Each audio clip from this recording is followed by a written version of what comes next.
Welcome. So, yesterday we have finished our chapter of mathematics. Today we're going to start with the physics chapter, that is what we call your motion.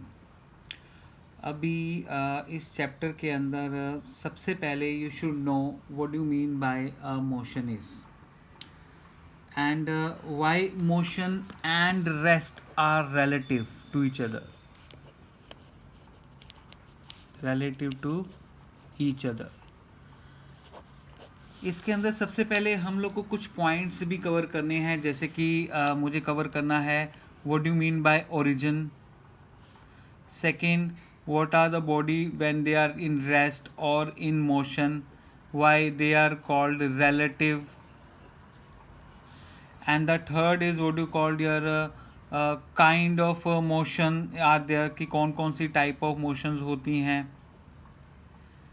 इसके अलावा you should know what is what you called your speed, इनके units क्या हैं. Fifth, you should know the velocity, क्या ये scalar है, क्या ये वेक्टर. डैट में हमें ये भी पता होना चाहिए कि स्केलर क्या है और वेक्टर क्या है. And the parts of speed two, parts of velocity two, that is instantaneous speed, average speed. ये सब चीज़ों के बारे में हम लोग को डिस्कस करना है. सो अभी in the physical world one of the most phenomena, common जो फिनोमेना है वो है मोशन. और जो ब्रांच ऑफ फिजिक्स जो इसके ऊपर डील करती है and the behaviour of the moving object के बारे में बताती है, उसको हम लोग मैकेनिक्स बोलते हैं. सो एक मैकेनिक्स क्या है? Mechanics is what it is actually the study of the behaviour of the moving objects. That is what you called your mechanics, जिसके दो पार्ट्स में हम इसको डिवाइड कर सकते हैं. That is what you called your kinematics and the second one is what you call dynamics. Kinematics is what you call the study of motion without taking into account the cause of motion, because हम लोग what is the cause of motion, cause of motion जो होता है उसके बारे में discuss नहीं करते. बट यहाँ पर concern with the cause of motion, मतलब कि इधर कॉज ऑफ मोशन किसकी वजह से होती है, डैट मीन्स वो होती है with the help of force. यहाँ पर हम लोग फोर्स की बात नहीं करते, सिर्फ एक बॉडी चल रही है, जा रही है, आ रही है, that is what you call your kinematics. Dynamics means is concern with the cause of motion and that is what you call your namely force. So ये सब ओरिएंटेड है. इससे सबसे बेस्ट एक एग्जांपल मैं तुम्हें लेता हूँ. मैं तुम लोगों को बोलता हूँ कि स्टेशन 10 किलोमीटर दूर है. ये स्टेटमेंट क्या है? क्या ये राइट है स्टेटमेंट?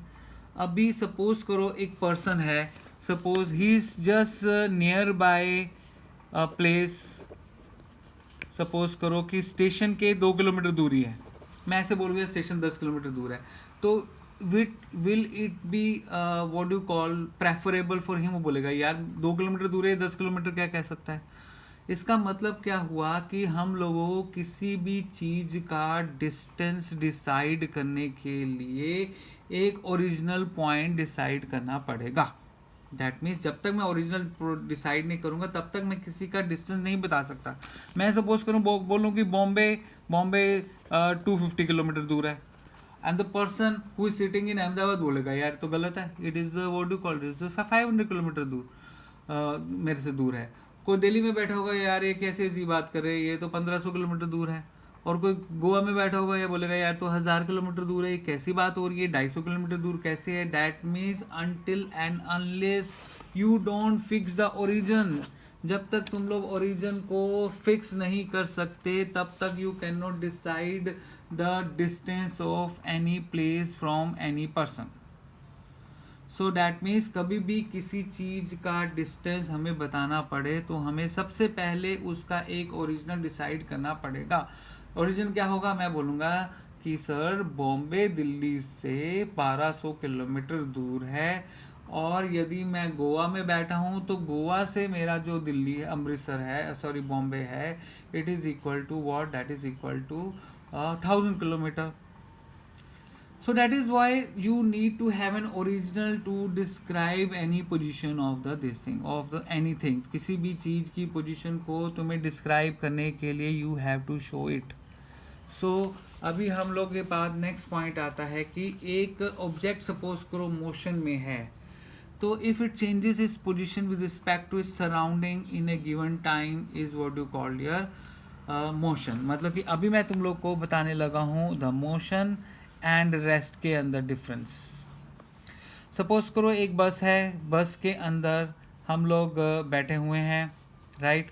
इसके अंदर suppose I am sitting and I am sitting with my student. So if I am looking at that student and he student is looking at me, that mean we both are feeling in the same place.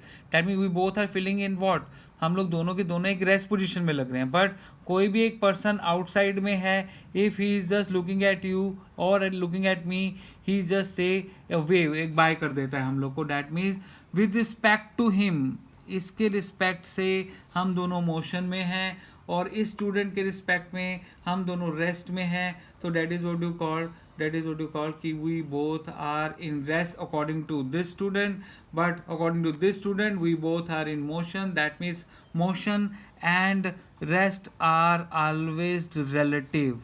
क्या बोलते हैं? Relative. चलो एक और example देता हूँ, simple example. You are sitting at home, your mother is also sitting at home, you both are sitting at home, you both are rest, you both are at rest. जब तुम दोनों ही rest पे हो, इसका मतलब क्या हो गया कि according to you your mother is on in rest, according to your mother you are in rest. Suppose हम लोग ये अर्थ के पार्ट के ऊपर हैं एंड यहाँ पर एक एस्ट्रोनॉट यहाँ पे रिवॉल्व कर रहा है around the earth and he is revolving around at a speed, and this he will seeing this moon also this earth is also revolving around its axis also and rotating around its axis also and revolving around the sun also. that means इसको दो type की इसको motion लग रही, रिवॉल्वेशन की भी, revolve भी कर रहा होगा और रोटेट भी कर रहा होगा. डेट मीन रोटेटिंग भी हो रही है, रिवॉल्यूशन भी हो रही है. तो इसके लिए हम दोनों रिवॉल्व भी करते दिखेंगे और रोटेट करते भी दिखेंगे. That means for him we both are in motion, but for mother you are at rest and for you your mother is rest. So these things are what you call your relative. That means हम लोग surrounding के हिसाब से अपने आप को decide कर पाते हैं कि हम लोग मोशन में हैं या मोशन में हैं कि नहीं हैं. सपोज करो कि कोई भी एब्जेक्ट को हम लोग मोशन में तब बोलते हैं यदि वो अपनी पोजीशन को चेंज कर रहा है with respect to surrounding, is what you call your motion. और एक बॉडी रेस्ट में है, if it does not change its position with respect to surrounding, it is what you call your the body is said to be at rest. So we have observed the position of stars and planet changes while you remain stationary. In reality the earth is moving too, thus an object which appear to be rest may actually be in motion. Therefore motion and rest are in relative term. So I hope तुम लोग को ये relative term को समझ में आ गया है कि यदि हम लोग को मैं यदि बाहर से देख रहा हूँ बस जा रही है तो I am in motion, but एक स्टूडेंट जो मेरे साथ बस में बैठा है उसके लिए मैं रेस्ट में हूँ. डैट मीन्स मेरी रेस्ट एंड मोशन एक रिलेशन जो है वो रिलेटिव मोशन है. सिमिलरली इफ मैं घर के अंदर if I am sitting with my mother and I am both are in rest, we are looking both each other, आराम से ऐसे लगे रेस्ट में है. बट एक एस्ट्रोनॉट जो रिवॉल्व कर रहा है around the earth, he will see us revolving also and he will see us rotating also. That means for him we are in motion. Therefore the thing is what you call the rest and motion are relative. तो ये मैंने बात अभी तुम लोग को 3 point तुम लोग को समझा दिए. The first point is origin. That mean किसी भी चीज़ के लिए, किसी को भी डिस्टेंस मेजर करने के लिए हम लोग को एक ओरिजिन पॉइंट बताना ज़रूरी होता है, and that point is what you called your origin. Second is the rest and motion, both are relative. And now the third point, now we are going to tell you about the type of motion. The type of motion के अंदर हम लोग के पास कौन कौन से points आ जाते हैं. The first is what you called your translatory. So translatory motion. Then the second is what you called your rotatory motion. Third is what you called your vibratory motion. So this 3 type के अंदर motion के अंदर है कि suppose कोई भी एक particle move करता है from one point two another point, that is what you called your translatory motion. एक पॉइंट यहाँ से यहाँ पर गया, इस पॉइंट को हम लोग क्या बोलते हैं? Translatory motion. रेक्टिलिनियर मोशन का मतलब क्या होता है? Motion along with the straight line is what you called your rectilinear motion. And the next one is what you call rotatory motion. Rotatory motion का मतलब क्या होता है? If any body is moving in a curve, कोई curve direction में जा रही हो, जैसे कि earth is revolving around the sun and the moon is revolving around the earth, is what you call your rotatory motion. Next is what you call your that is also rotatory motion को हम लोग curvilinear motion भी बोल सकते हैं. And the next part is what you call your vibratory motion. In vibratory motion the particle moves to and fro about its fixed point. जैसे कि sound होती है, जैसे कि लाइट होती है, तो क्या करता है, एक पार्टिकल इस तरीके से मूव करता है in the direction, in the propagation of light. जैसे कि लाइट इस डायरेक्शन में जा रही है, particle is moving in this direction, it is what you called your transversal wave. और यदि साउंड के अंदर जिस डायरेक्शन में पार्टिकल जा रहा है उसी डायरेक्शन के अंदर पार्टिकल वाइब्रेट करता है, उसी डायरेक्शन के अंदर हॉरिजेंटली करता है, जिस डायरेक्शन में वेव जाती है उसको हम लोग what you call that horizontal waves बोलते हैं. And that is what you called your transversal waves. तो ये दो टाइप ऑफ वेव्स को हम लोग क्या बोलते हैं, वाइब्रेटरी मोशन. इसके बाद हमारे पास पॉइंट आता है, उसको हम लोग बोलते हैं डिस्टेंस. तो डिस्टेंस का मतलब distance covered by moving object is the actual length of the path followed by the object. Suppose आज सिंपल सी बात करता हूँ, सपोज करो कि I am moving in a highway के अंदर यहाँ पर मैंने 257 किलोमीटर देखा, एंड आफ्टर सम टाइम मैंने यहाँ पर 357 किलोमीटर देखा. तो my distance covered by this is what, distance is इन दोनों का difference, that means d2 minus d1 that is equal to 357 में से मैं 257 माइनस करता हूँ, that will be equal to 100 kilometre. So my distance is what you call the distance covered by the moving object is the actual length of the path followed by the object. ये total length जो मैंने follow की है उसको मैं क्या बोलता हूँ, उसको I'll say that is what you call your path done by the body and it is a scalar quantity. ये कहीं भी जा सकती है, टू एंड कहीं भी डायरेक्शन को हम लोग ले सकते हैं.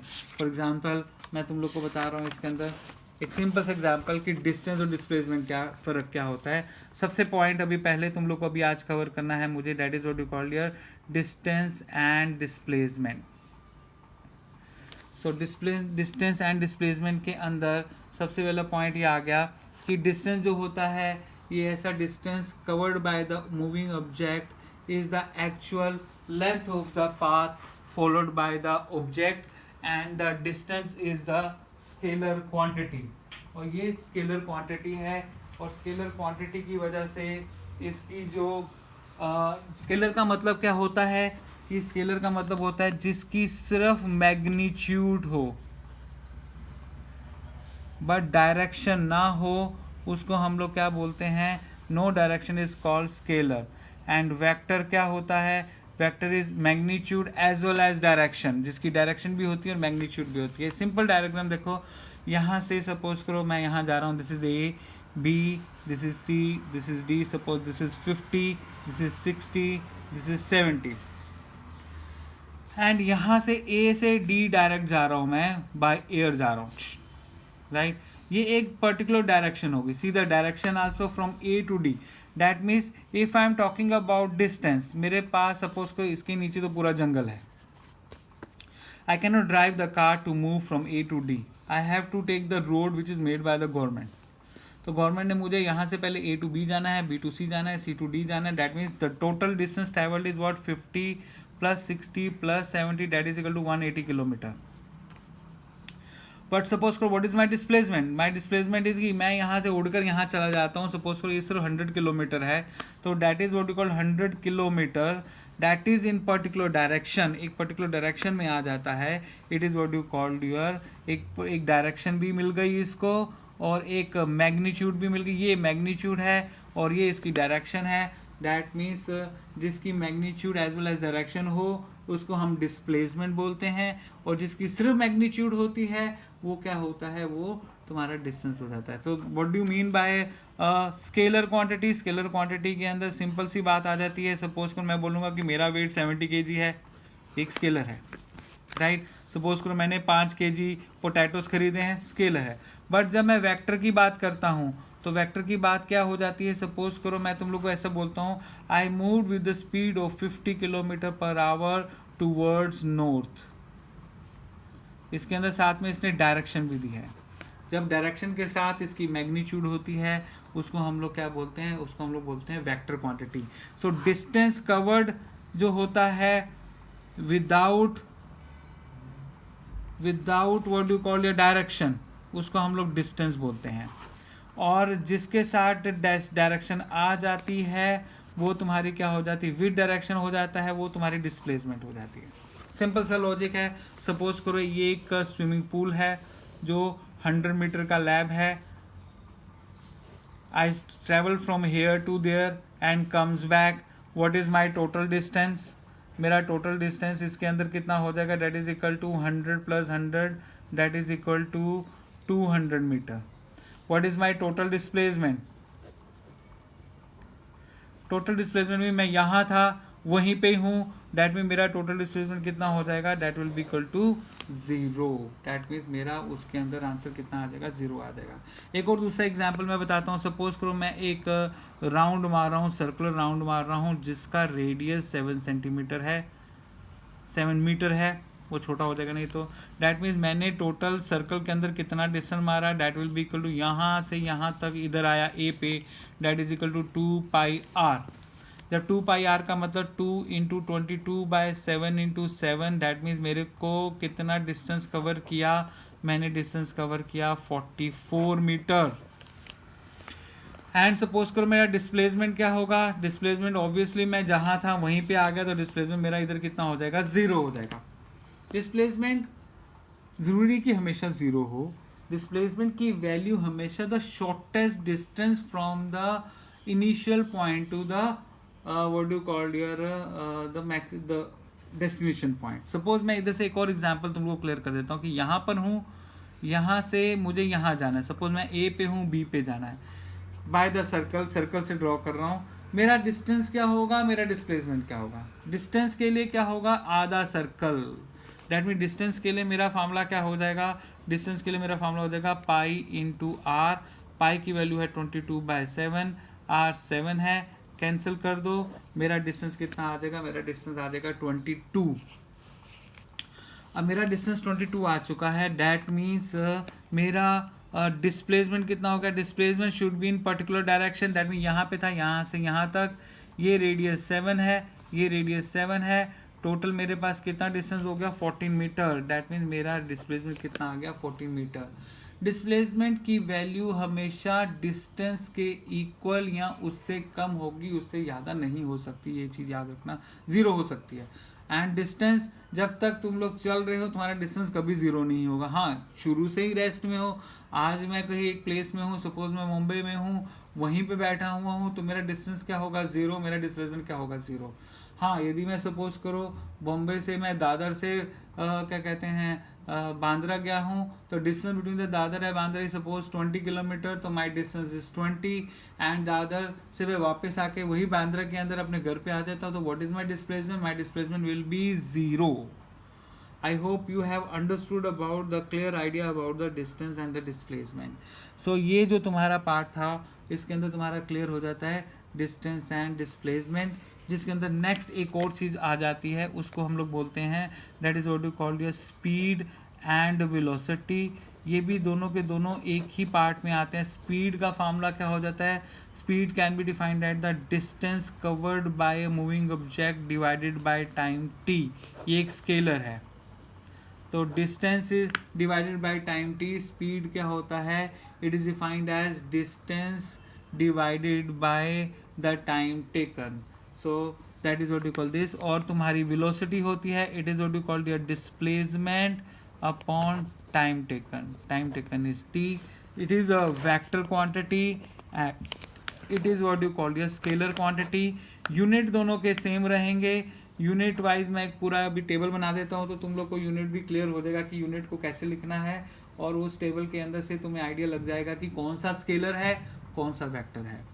तो we have a lot of things which are in scalar and vector, but हम लोग को इतना डीप ने नहीं जाना कि हाँ मैं तुम्हें बताऊँ वर्क क्या होता है, वो क्या कहते हैं फोर्स क्यों स्केलर होती है, वेक्टर आती है। हम आहिस्ता आहिस्ता जैसे जैसे चैप्टर करते रहेंगे वैसे वैसे तुम लोग को आइडिया लगता रहेगा कि कौन सी चीज़ स्केलर में है, कौन सी चीज़ वेक्टर में है।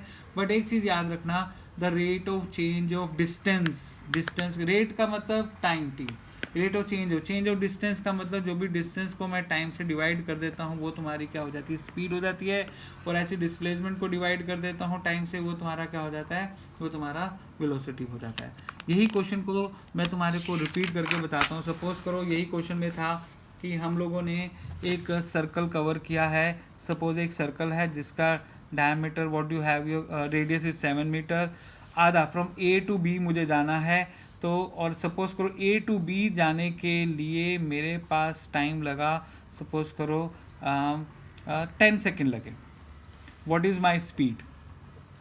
तो स्पीड का फॉर्मूला क्या होता है, that is equal to distance upon time.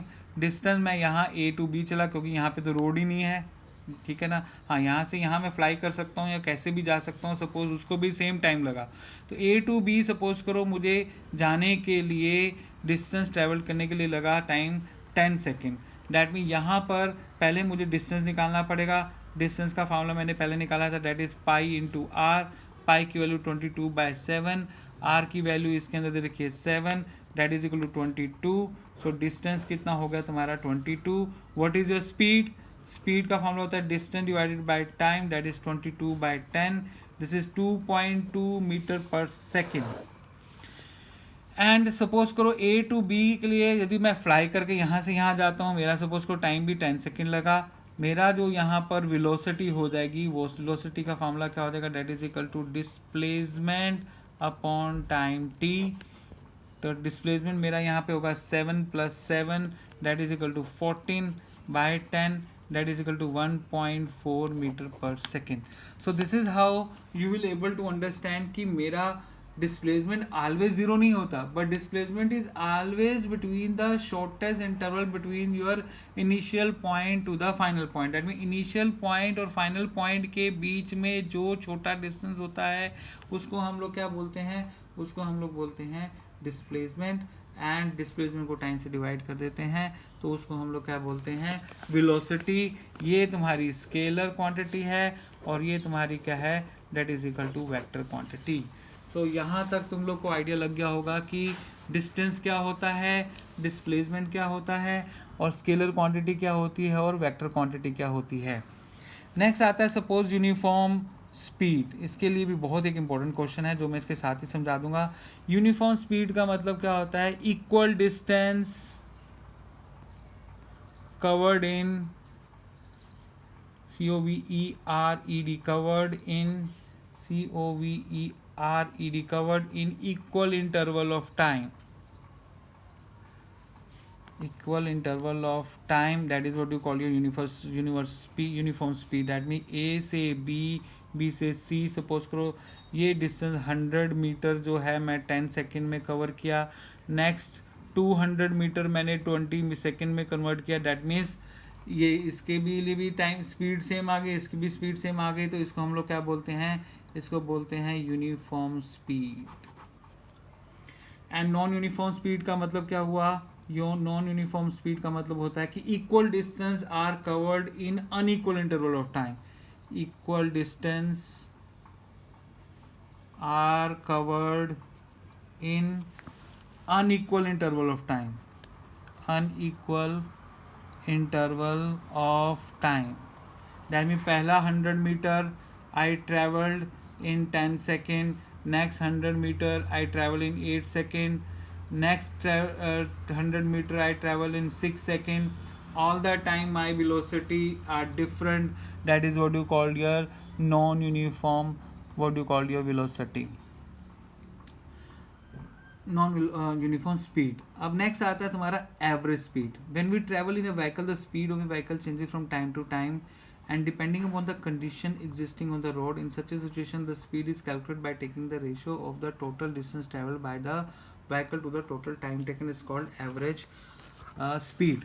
So average speed का मतलब क्या होता है कि सपोज करो कि हमारी speed all the time same नहीं रहती। सपोज मैं रोड में जा रहा हूँ, एकदम रोड खाली पड़ गई, मैंने स्पीड बढ़ा दी 70 किलोमीटर पर आवर कर दी। आफ्टर सम टाइम रास्ते के अंदर कोई ट्रक आ गया, मैंने ब्रेक लगा दी, फिर उस ट्रक से आगे निकला, उसके बाद कुछ गायें आ गई, भैंसें आ गई, फिर रुक गई, तो मेरे को क्या कभी स्पीड ज़्यादा आती है, कभी या तेज़ हो जाती है। एवरेज स्पीड का फॉर्मूला क्या होता है? The total distance travelled upon total time taken, that is what you call your average speed. So average speed हमेशा तुम लोग को, अभी फिर से मैं इसको बोलता हूँ कि ये क्या होता है कि speed is calculated by taking the ratio of the total distance traveled by the vehicle to the total time taken for the journey is what you call your average speed. No doubt metre पर second या kilometre per hour ही इसका क्या कहते हैं, unit same रहेगा। Instantaneous speed as I told you, किसी भी एक पर्टिकुलर टाइम के अंदर मेरी जो स्पीड होती है, जो एक्चुअल स्पीड होती है कार की, उसको हम लोग, या कोई भी व्हीकल की, उस टाइम पे जो स्पीड होती है उसको हम लोग इंस्टेंटेनियस स्पीड बोलते हैं। That is okay. अभी मैंने तुम लोग को डिस्टेंस बता दिया और इसके बाद मैंने वेलोसिटी भी बता दिया है इसके अंदर। सो वेलोसिटी जो होती है, it is what you called your distance travelled by a body in specific direction. So मैं जब वेलोसिटी बोल देता हूँ, होता तो डिस्टेंस ही है, तो मैं क्या लिख दूंगा? That is what you called your distance travelled by a body in a specific direction, in a specific direction upon time taken, that is what you called your velocity. So velocity का formula क्या होता है? s upon t। अब simple सा एक मैं formula question देता हूँ। इसके अंदर क्वेश्चन एक वेरी सिंपल, तुम लोग को एवरेज स्पीड निकालना है। एवरेज स्पीड का फार्मूला सपोज करो मैं बोलता हूँ कि मेरा पहले 100 kilometre I am going to travel in, चलो ऐसा ले लेते हैं, पहला 100 किलोमीटर है, that is I am going to travel with the speed of 100 kilometre.